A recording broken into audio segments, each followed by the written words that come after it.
Boa noite, Fernando. Gabriel Herr, TV Coxa. Primeiro, parabéns pela vitória. A gente tem que falar de números, né? Em clássicos atletibas. Esse é o 8º jogo que o Coritiba não perde para o rival. É a terceira vitória consecutiva jogando fora do Couto Pereira. E é o 6º jogo que não toma gol. Queria entender como é que foi a tua preparação para um jogo tão importante como esse e o que essa vitória de hoje pode agregar no final, até o resto da temporada. Olha, a gente sabe que... Foi?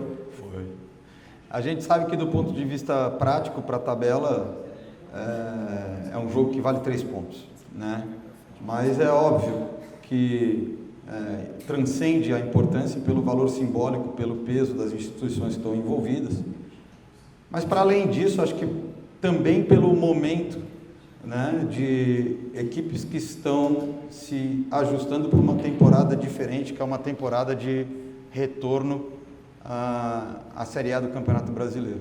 E nesse sentido, acho que a transformação do nosso elenco ela é mais profunda até do que a do adversário e representa muito nesse sentido a gente num jogo desse grau de dificuldade, ainda mais fora de casa, demonstrar a competitividade e a capacidade de ser solidário dentro de campo que a gente demonstrou hoje aqui, né? Então, acho que existe um significado no sentido da mensagem que nós estamos transmitindo, do grau de colaboração, do grau de competitividade, da identidade que esse grupo vai se forjando à medida que os dias de treino e de jogos vão se acumulando, né? Isso é muito fruto da construção que já vem do ano passado, de pilares que continuaram e também do perfil da história pessoal e das competências dos jogadores que foram contratados, né? Então, o que a gente vê é que existe uma sinergia de vestiário, existe uma capacidade de formação de grupo por causa da maturidade desses jogadores que a gente não encontra em grupos mais jovens, né? Então, nesse sentido, isso ajuda a acelerar o processo e acho que foi algo que... eu tenho convicção de que foi algo que foi fundamental para que a gente apresentasse essa maturidade aqui no jogo de hoje. Boa noite, Seabra. Queria que você falasse um pouquinho. A gente viu uma grande evolução do Coritiba do jogo do Maringá para o jogo de hoje. E qual que é o teu grau de satisfação desse elenco que está assimilando tuas ideias, que está buscando, né, já que é um trabalho completamente novo e muito pouco tempo de trabalho? Exatamente. Assim, um dos grandes desafios que a gente teria aqui hoje é que o adversário viu a gente jogar, né?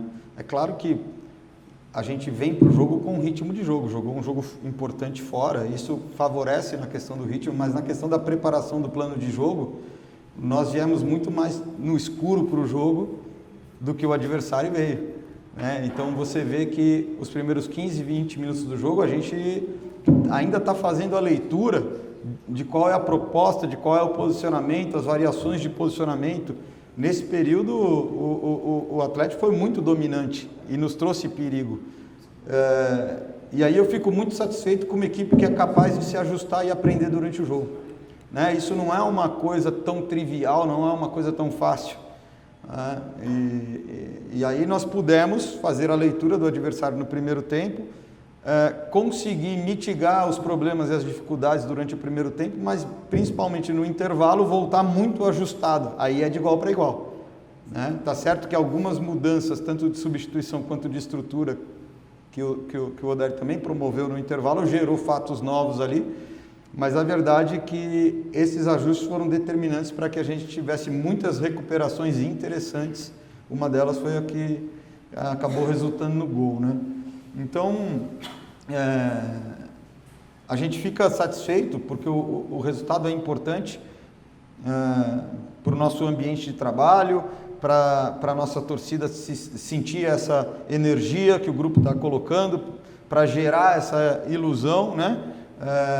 Que eu acho que motiva e é um combustível fundamental, mas sobretudo eu tenho gostado na prática da capacidade da equipe de resolver problemas dentro do campo, né? Porque, como você falou, Você não consegue em 14 dias passar os conteúdos todos necessários, desenvolver todos os comportamentos, todo o repertório que precisa ofensivo e defensivo, né? Então, às vezes você ajusta uma estrutura, um posicionamento, mas você, com algumas ideias-chave, os jogadores têm que ir lá e resolver o problema. E a verdade é que o mérito é deles, porque foi isso que eles têm, é isso que eles têm feito. Eles têm conseguido resolver o problema, mesmo ainda tendo poucos atributos que vêm deste trabalho, né? Então isso é interessante porque cria uma perspectiva de potencial daquilo que pode ser construído. Boa noite, Seabra. Duas situações que queria abordar contigo. Assim, a primeira o quanto é importante a herança do bom comportamento defensivo do ano passado, né? O segundo jogo que o Coritiba faz na temporada, de novo sem sofrer gols, e foi um time que passou várias partidas sem sofrer gols na temporada passada. É claro que você ganha jogadores importantes, o Tinga para dar uma estabilidade na direita, foi um destaque, e até outros que entraram e participam da fase defensiva, mas quanto esse comportamento ainda pode ser aproveitado assim como uma herança e está fazendo diferença agora. E uma outra num caminho diferente, assim, uma situação de novidade que a gente está vendo, que a gente não viu o time pressionando tanto a saída de bola adversária no ano passado, e os 2 gols, né, marcados saem de jogadas de pressão, né, tanto em Maringá como aqui. Exato. Bom, existe a pressão nas fases estáticas, quando é um tiro de meta, um tiro livre, uma lateral, uma bola parada, que a gente vai sempre buscar fazer. E existe as situações de subir o bloco, né, de subir pressão, buscando tirar o tempo de tomada de decisão, de manipulação de espaço do adversário e gerar algum tipo de roubada que possa ser mais interessante por ser mais próximo do gol do adversário, por ser um movimento da gente já estar correndo para frente, enfim. Então, isso é algo que a gente realmente vem trabalhando. A gente espera conseguir também fazer isso num volume maior, né? Assim, a gente fica muito feliz porque já gerou 2 gols, né? E algo que está sendo implantado aos poucos, mas a gente tem condição de conseguir fazer isso com o tempo, com uma frequência maior durante os jogos. E a questão da estabilidade defensiva, né, é fundamental. Quer dizer, não vai ter um time que vai entregar resultado numa temporada se ele não é capaz de evitar a conversão em gol de chance do adversário, né? Então, você vê, um jogo muito difícil, se você for dividir a posse de bola, ela teve alternância uma parte do jogo, mas depois que a gente faz o gol, ela vira quase 70-30 para o Atlético, e a gente consegue negar todas as oportunidades, e ainda criou 2 oportunidades claras, né? Então, mesmo nos momentos que você está defendendo mais a sua meta coletivamente, você tem que ser capaz de gerar perigo, na mesma frequência ou qualidade do que o adversário. O Atlético teve 2 chances, ali foi um cabeceio, né? Acho que teve mais uma chance, e a gente teve 2 muito claras que poderiam ter resultado, então eu acho que isso é o mais importante. E aí é o mérito, eu repito, do sistema defensivo, dos jogadores do setor defensivo, mas sobretudo coletivamente, porque é um trabalho, é um esforço coletivo, né, de todos os 11 que estão para conseguir minimizar o leque de oportunidades que o adversário tem de criar chance. Então, em alguns momentos, nós sofremos com algumas tabelas, com passe interior em último terço, depois, no final do jogo, não, foi só o passe de retorno e o cruzamento de quina, aí o Morisco foi absoluto, então a gente conseguiu, aos poucos, ir diminuindo o repertório de jogada que poderia nos causar problema. Eu acho que esse é um outro grande mérito, e isso é um esforço coletivo, né? Não é só... os zagueiros estão de parabéns, os laterais pelo jogo que fizeram, mas a colaboração daqueles do setor de ataque de meio campo é fundamental para que eles consigam fazer o trabalho deles com mais assertividade. Seabra, boa noite. 2 jogos até agora sob o teu comando, mas algumas coisas já começam a chamar atenção. A capacidade do Coritiba de jogar em contra-ataques, em transição, o fato do Coritiba ter marcado gols após bolas roubadas no campo defensivo do adversário, né, no ataque do Coritiba. Eu queria saber de você, o quanto esse time já vem tendo a assinatura do Fernando Seabra, o quanto você já vê ali o teu trabalho com as tuas características e as tuas convicções, mesmo em tão pouco tempo. Olha, eu acho que é uma construção coletiva, então a equipe já traz essa identidade da competitividade, da compactação defensiva, de um bloco baixo muito forte, de defesa de área. e eu tenho que aproveitar isso e potencializar e aprender com isso, e eu tenho que trazer os elementos que eu tenho convicção que eu posso agregar a equipe de acordo com essas características, e a equipe também fazer o esforço de aproximação, de conseguir incorporar essas ideias. Eu acho que é justamente esse processo que está acontecendo, né? Eu não tenho essa vaidade de que uma equipe tenha a minha assinatura, mas eu tenho a atenção, a preocupação de que a equipe tenha uma identidade que a gente construa junto. Os meus elementos vão estar aí, os elementos dos jogadores vão estar aí. Eu tenho que ter a sensibilidade de construir junto e valorizar os pontos fortes, sejam individuais, sejam os coletivos, porque é dessa forma que a equipe vai se sentir autêntica e vai se sentir empoderada e vai se sentir capaz. Eu acho que esse processo está acontecendo. Tem realmente algumas coisas que vêm da minha forma de trabalhar que já estão começando a aparecer, mas eu acho que também elas acabam potencializando virtudes que já estão aí e que nós estamos tentando gerar alguma sinergia, né? Então, além dos aspectos que você mencionou muito bem, no segundo tempo nós tivemos também algumas construções com muita lucidez, contra uma pressão individual, conseguindo quebrar com bolas médias, em alguns momentos atraindo, se sentindo confortável com bola, né? Então é muito importante que o time também tenha essa capacidade de ter controle e verticalidade, porque só a verticalidade vai deixar o jogo completamente descontrolado, você também fica muito exposto.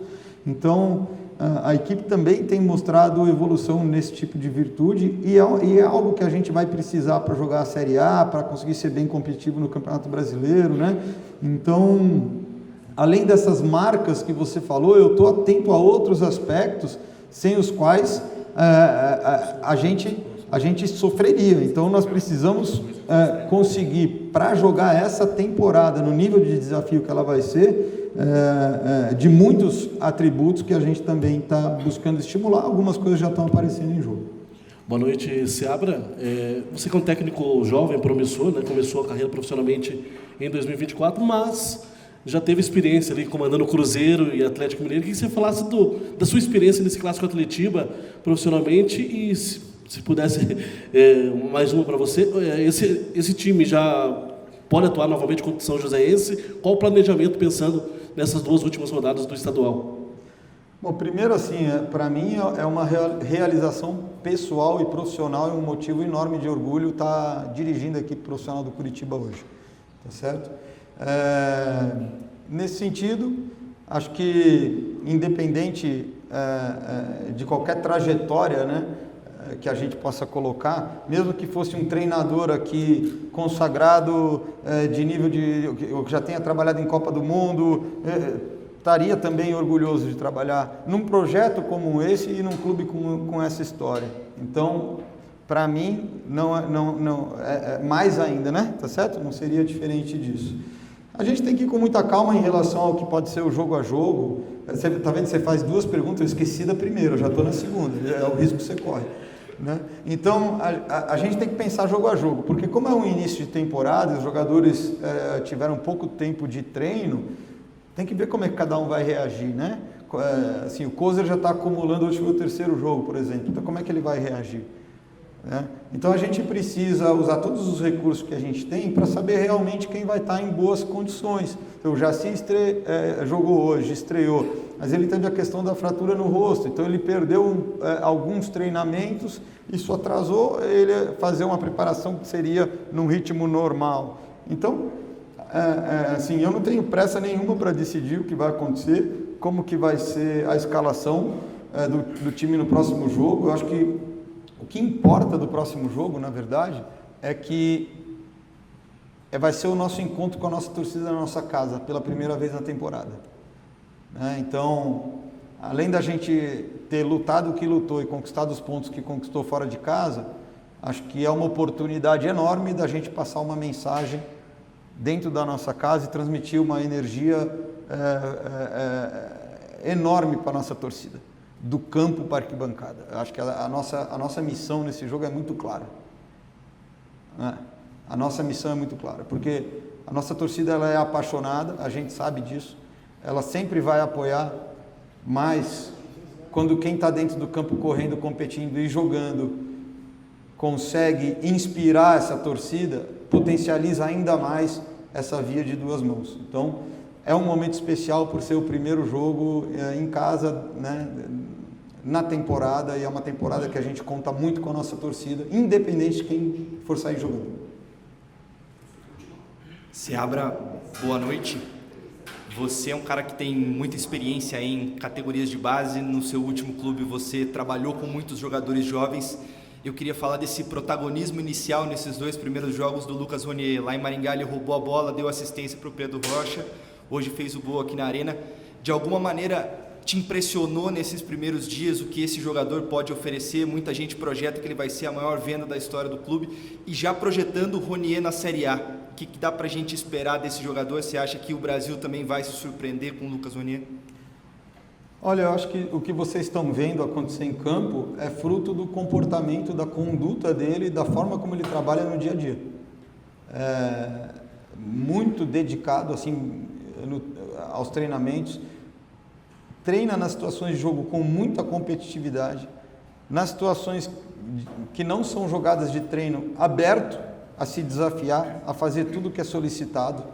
Então, você vê que é um jogador de espaço curto, de espaço longo, de invasão de área, joga dos 2 lados do campo, joga por dentro, tá certo? Tem um contra um de frente, tem um contra um de costas, tem cabeceio. Agora, tudo isso ele só vai conseguir potencializar se ele permanecer com essa conduta. Então, acho que esse é o grande trunfo dele, é o profissionalismo dele, é a mentalidade dele, é a humildade dele e a ambição, né? E aí, lógico, a gente tem primeiro, dizer que sim, a gente reconhece e está aprendendo a conhecer cada um dos jogadores que a gente está trabalhando no dia a dia e consegue enxergar esses atributos nele. Mas isso não vai ser o determinante agora, tá certo? Ele tem os atributos físicos, técnicos, táticos para jogar num nível muito alto. O determinante vai ser ele conseguir ter consistência dentro de um nicho do mercado que tem uma competitividade maior, que tem um nível de ruído maior, né? Porque também não é só o jogador, é o ser humano. Então, para isso, ele está num clube que está preparado para estar atento, para puxar a corda quando tiver que puxar, para conversar e acolher quando tiver que acolher, mas, sobretudo, a própria autonomia e maturidade dele, que até então, no momento, ela tem sido exemplar e nos dá uma esperança e otimismo em relação a essa construção desse jogador que a gente está vendo acontecer.